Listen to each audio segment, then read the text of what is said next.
Vamos lá. Primeiro, assim, é bom entender o seguinte: o Rafinha veio para o Flamengo, fez um contrato em 2019 em que ele poderia sair sem pagamento de multa para o exterior, ou seja, ele se protegeu, que eu acho que é um direito dele, né? A chance de um último contrato internacional.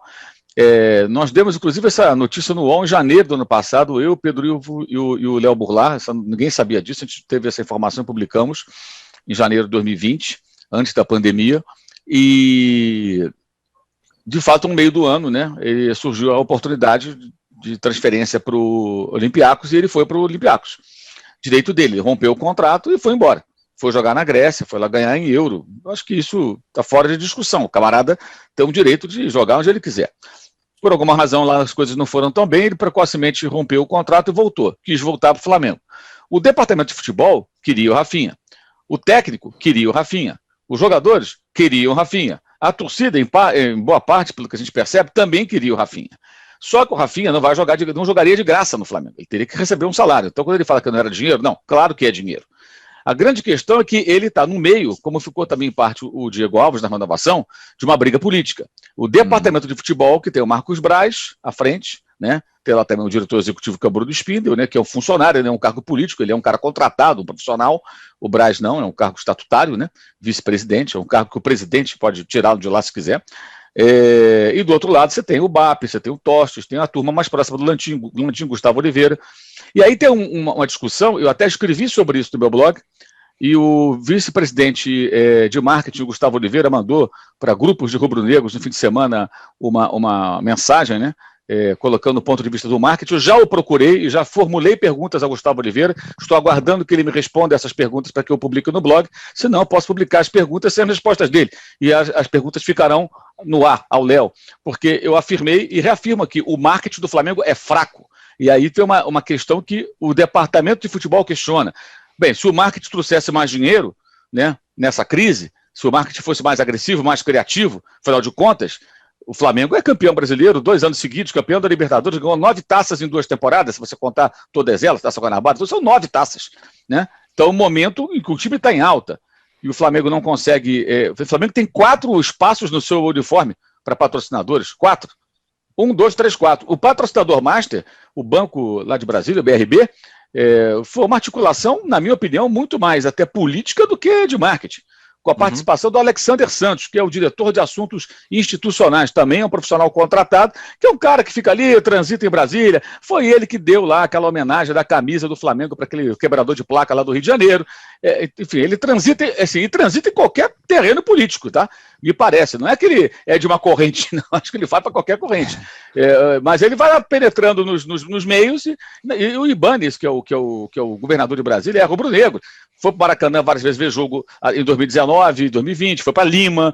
Então, já patrocinava o basquete, né? Em 2019 acertaram o patrocínio desse banco BRB pelo basquete. Então, esse patrocínio principal, ele também não é um patrocínio que foi... O marketing foi lá prospectar com um projeto, não. Tem um lado político, um lado até de envolvimento emocional do governador com o clube. Como tem a Crefisa com o Palmeiras, né? Como tem o Atlético lá com o pessoal lá, os Benin, a MRV, também, óbvio, são torcedores, só que ali é dinheiro público, então tem até uma outra discussão. Embora eu acho até que, para o BRB, imagino que a camisa do Flamengo deve ser muito bom negócio também, como divulgação do banco, dentro da estratégia do banco, a Crefisa lucra muito com a exposição da camisa do Palmeiras e a MRV também se dá bem. Não estou nem discutindo a questão do negócio, mas é dinheiro público, né?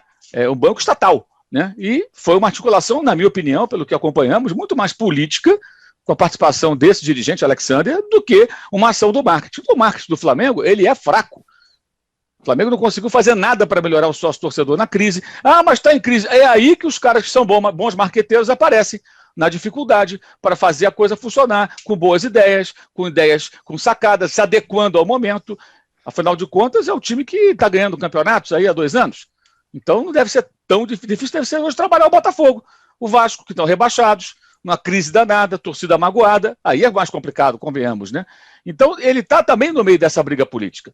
Então, de um lado, o futebol tem que fazer dinheiro, vendendo jogadores e apertando o cinto.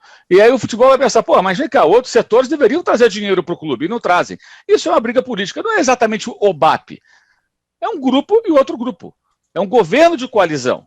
A eleição do presidente do Flamengo foi feita, a campanha toda, com apoio de grupos políticos. E você tem diferenças ali, pessoas que são de correntes distintas dentro da mesma gestão. Vira e mexe, esse tipo de coisa acontece. Agora, do ponto de vista financeiro, se o marketing não traz dinheiro, aí eles deveriam questionar o marketing, mas internamente não me parece que questionem o marketing. Acho que está tudo bem. Né? Se o Flamengo abriu mão do dinheiro da televisão no estadual ano passado, criou aquela celeuma toda, né? E dificilmente nesse ano vai arrecadar o que poderia no ano passado se continuasse o antigo contrato. O Flamengo toma decisões estratégicas erradas, o futebol tem que fazer dinheiro vendendo jogador. Claro que o futebol tem dinheiro de reclamar, direito de reclamar. O Flamengo vendeu o Renier, o Flamengo vendeu o Pablo Mari, isso ano passado, né? Vendeu o Yuri César, vendeu o Caio Roque, o garoto da base que foi para o Manchester City, lá para o Grupo City, vendeu mais um, e vendeu o Vinição, volante. Vendeu aí 5 jogadores, 2 deles por quantias significativas. O Renier, 35 milhões de euros. O Pablo Mari pode chegar a 15 milhões de euros. Né, que tem bônus ali por participação, pode chegar a isso, que não chega tanto, mas muito mais do que ele custou 1,5 milhão, e que saia por 8, 9, 10, 11, sei lá, já é muito mais. Então o futebol gerou receita, sim, essa é uma constatação, e até com participação de Jorge Jesus nisso lá atrás, né, porque com ele os jogadores se valorizaram e foram muito bem vendidos. O caso do Pablo Mari, acho que é o mais emblemático. Então é um cenário que está no meio dessa confusão. Agora, o Rafinha não fica no Flamengo, lógico, também tem uma questão financeira, né? Tem uma questão financeira, evidentemente, também.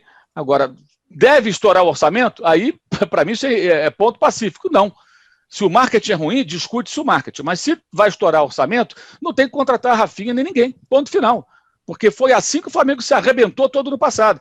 Põe mais um aí. E é uma coisa que é sempre importante o torcedor entender. Contratar mais um jogador, estourar o orçamento, significa o seguinte: você contrata aquele cara. Amanhã o outro pede aumento, o outro quer ganhar mais, o outro está reclamando também. E aí você vai tendo que calar a boca de um outro, dando vários aumentos que você não tem condições de oferecer.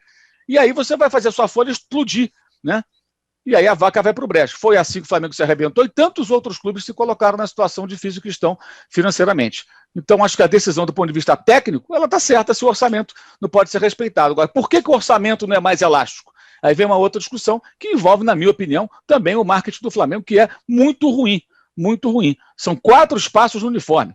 1, 2, 3, 4. E o patrocínio principal, na minha visão, fruto de uma participação até do marketing, os caras foram lá, mas muito mais de uma articulação política, né, de uma aproximação com o Banco de Brasília, que acabou se tornando o patrocinador do Flamengo Master no meio do ano passado, no meio da pandemia. Qual?